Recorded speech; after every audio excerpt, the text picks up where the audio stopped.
Welcome to episode 2 on the series of Irish food history. This episode looks at the medieval Irish diet and how elements are still with us today. I travelled to Clontarf Castle to meet Martin McAnumara, who's a lecturer at TU Dublin and the world's foremost authority on Irish food history. What changes to food did Christianity and monasteries bring? Christianity and monasteries actually brought huge changes in many ways to Ireland.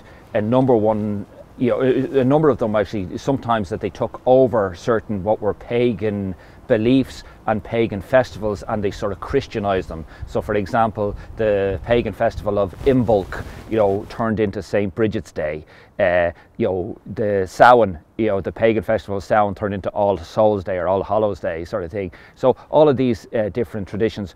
But what the Christians did, or what the monasteries did, and some of the monasteries were absolutely huge. They were nearly the size of small counties. They had these outlying farms, which were known as granges, which grew food for the whole community. But they also had organised dovecotes to keep birds. They had fish ponds to keep fish. They had herb gardens and also vegetable gardens and fruit gardens.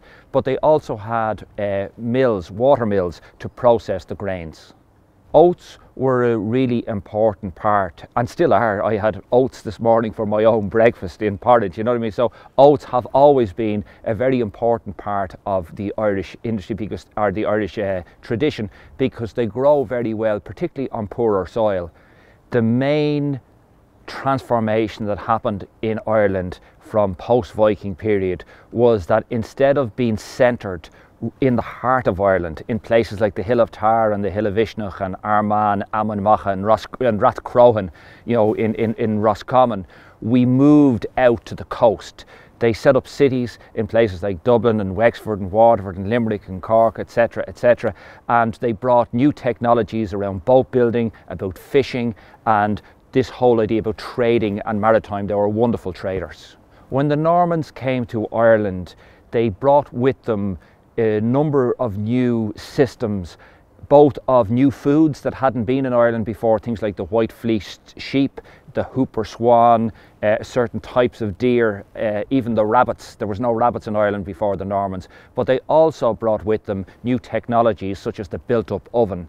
So things that we associate today like yeast bread or sourdough bread and that sort of stuff, that idea about raised leavened bread was a Norman idea as such that was associated with the Norman pockets. Now we need to remember that the Normans really focused, their influence was mostly around the Pale as such, but a lot of them then moved to other parts of Ireland and intermarried with the Gaelic families and became more Irish than the Irish themselves, so they took on sort of Gaelic versions of their names. A number of different types of diets could be found in ancient Ireland up to the times of the Normans and after the Normans, depending on naturally the status of the person within society. So there was a huge, what's actually fascinating is that there's evidence of wine being imported from Europe to Ireland before Christianity ever appeared in Ireland. So we've always been interested in good food, but it depended on your wealth and in your status in society. The very poor would have survived on gruels and porridges and potages and a certain amount of foraging and that sort of stuff, whereas actually the wealthy would have had very good roast meats, wild boar, bits of deer, the rest of it. Dairy and cattle have been central to Irish civilization for millennia. Because when you think about it, grass grows nearly all year round in Ireland. What grows well in this country is grass, and what works well on grass is cattle, and what works well on cattle without killing them is milk and dairy. And that dairy was consumed in so many different ways. It was consumed as butter, buttermilk, cheese, curds, milks itself, and all different types of milks. They spoke about, there's a famous story called Aisling MacConglinne from the 12th century, and it speaks about sort of milk of sort of gentle chewing, milk of long chewing, yellow bubbling milk that needs to be sort of chewed well before it could be swallowed, you know what I mean? So really these are various different forms of curds and cheeses as we would know them today. Nowadays, what we tend to do is we actually export a huge amount of our dairy, and what we're doing is we're actually drying it and we're exporting it as powder. And milk, we're one of the biggest milk formula suppliers in the world.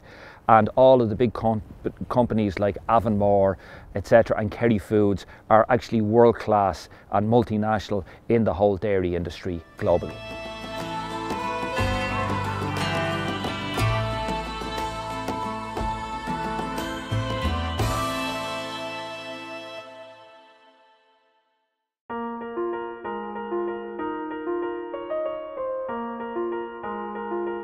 I'm here at the Butter Museum in Cork to talk to Peter Foynes, the curator, about the history of Cork. This was once the biggest butter market in the world, and it demonstrates the importance of Irish food as an exportable commodity. Yeah, this is a fine keg of bog butter. It's quite, as you can see, it's quite a lot of butter. It's about 1,000 years old, we believe, and it is sort of emblematic of the position of dairy in general in Irish society, in early Irish society. So the preservation of butter in a bog is presumed to be a way of preserving the butter. There might be other reasons as well. It may be some kind of a ritual gift to the land, or even for flavour. Some people like that. Okay, that boggy smell. Yeah. And as it came to prominence, the cow became very important in Irish society. Yeah. You'd probably, if you were quite poor, you wouldn't kill a cow. It's in the meat and milk division, it's the milk that matters, not the meat. In early Ireland, the cows are more, dairy is much more, cows is much from just a food stuff. It's very much knitted into the whole culture. I mean, in the language, for example, like boher is a place where a cow travels. Yeah, a cow path. Exactly. For road, yeah. the Irish word for road. And it isn't simple, as I say, it isn't simply just a way of getting food. It's much more culturally knitted into early Irish society.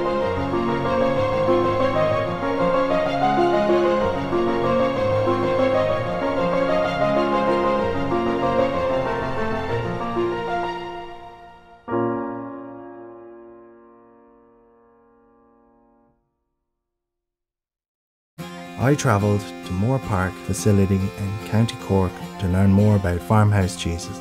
Eddie O'Neill is an artisan food specialist for Tadgh, Ireland's Agriculture and Food Development Authority. Cheese is a wonderful subject. I've been working in it for over 30 years, and I have an absolute passion for the wide variety of cheeses that we produce in Ireland and the quality of these cheeses that we produce. But it goes back several thousand years, right? And rumour has it that at about the time of St. Patrick thereabouts, there was a hard cheese called a Tadgh, right? Which basically was a skim milk cheese, and as the moisture left the skimmed milk, the cheese became harder and harder.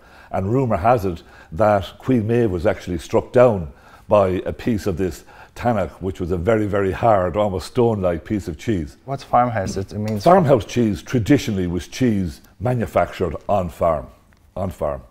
And the advent of farmhouse cheese making in Ireland, for me, was a wonderful lady by the name of Veronica Steele down in West Cork. And she made a wonderful cheese called Milleens. And we'll taste some of that cheese a little bit later on. And that progressed because of milk quotas coming in the 80s, 83, 84, thereabouts.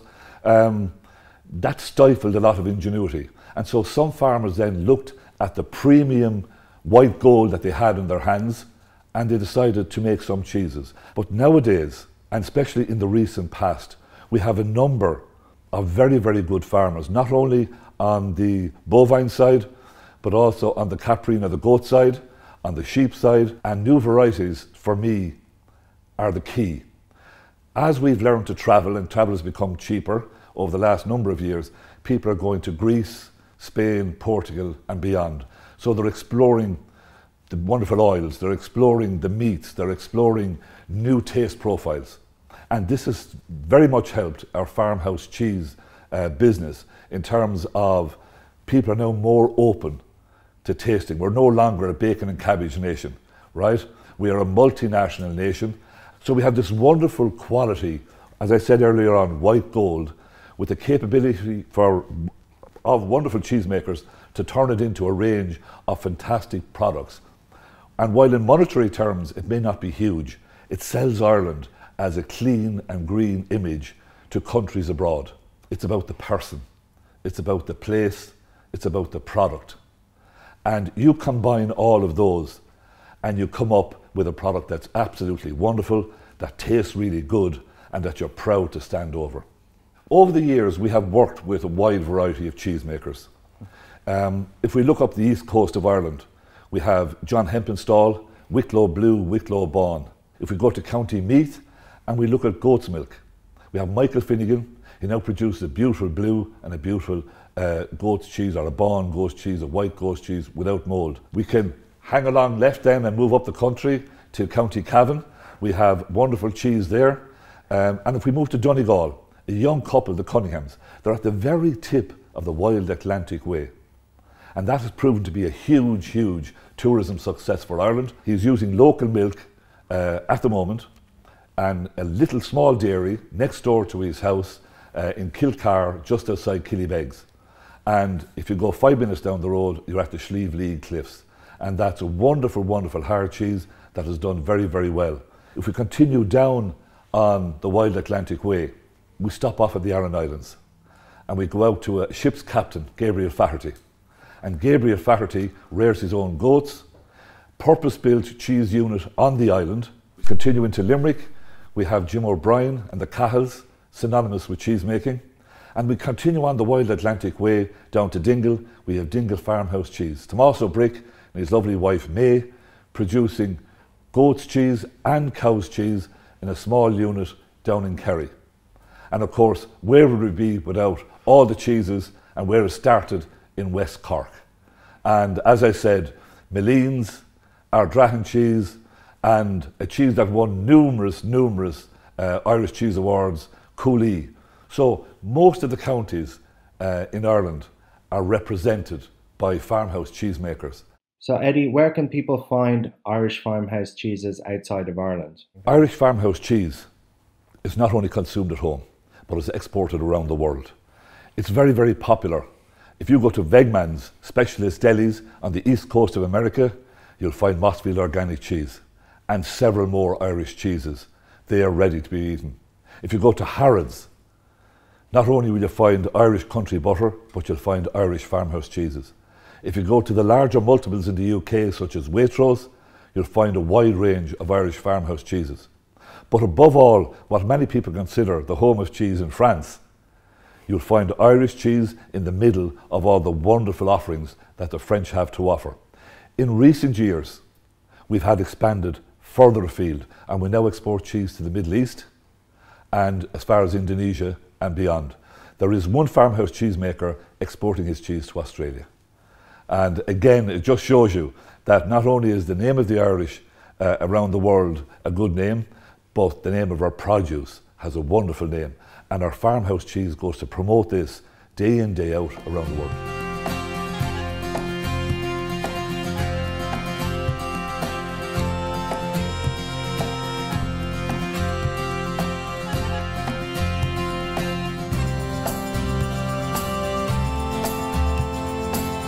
We have a small selection of Irish farmhouse cheeses here in front of us, and from hard to semi-soft to soft and mould ripen.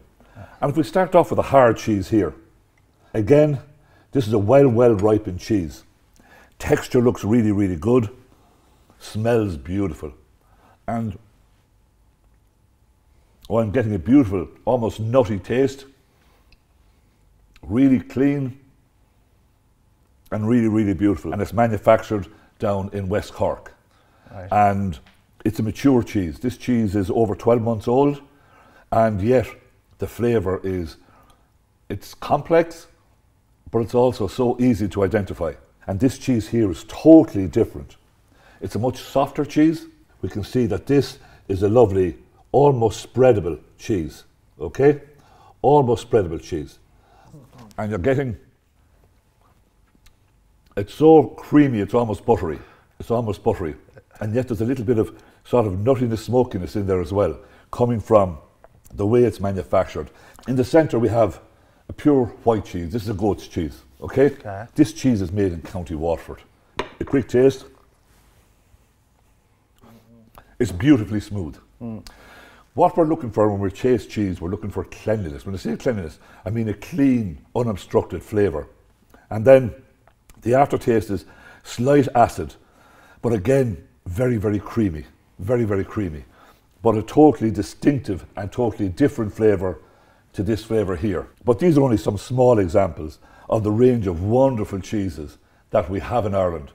And I would recommend anybody, if you're not a fan of cheese, go to the Pig's Back in Cork, go to your local delicatessen, go to your cheese shop if you have one nearby, and just ask for their recommendations.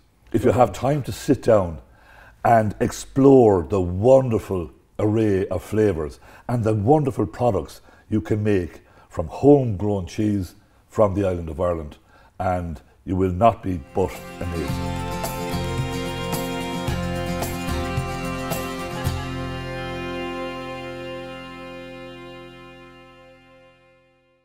I spoke to Zoe Kavanagh, the CEO of the National Dairy Council, who further outlined the importance of dairy in the Irish diet. Well, I stand here today with the privilege of talking about the history of dairy in Ireland, and in fact it is something that has existed for over 6,000 years. There's evidence of dairy fat having been found in pots from the Neolithic age. So it's been a long time in our tradition, and so much has been built off dairy, both from an economic point of view, from a social point of view, which leads us today with 18,000 dairy farming families producing Irish dairy to feed 45 million consumers on an annual basis. So in other words, we're exporting over 90% of what we produce off this long history of dairy production. Are we obsessed with dairy products? Simply put, Irish people love their dairy. We have 99% of Irish households putting dairy in their basket every week. Irish consumers are the biggest consumers of milk in the world. We consume 138 litres per capita per annum. Ireland and Finland are right up there. We're also huge consumers of butter and cheese and a whole variety of dairy products and innovation as well. So there's a lot of innovation in the areas of yoghurt, but we are huge dairy consumers because of our heritage, because of our link to the product, and it features as a cornerstone in population health and nutrition. So we export a lot. How did the export start? When did we start, making a volume where it was exportable? Yeah, we're huge exporters. I mean, we're producing 8 billion litres of milk. We have an export industry worth over €5 billion.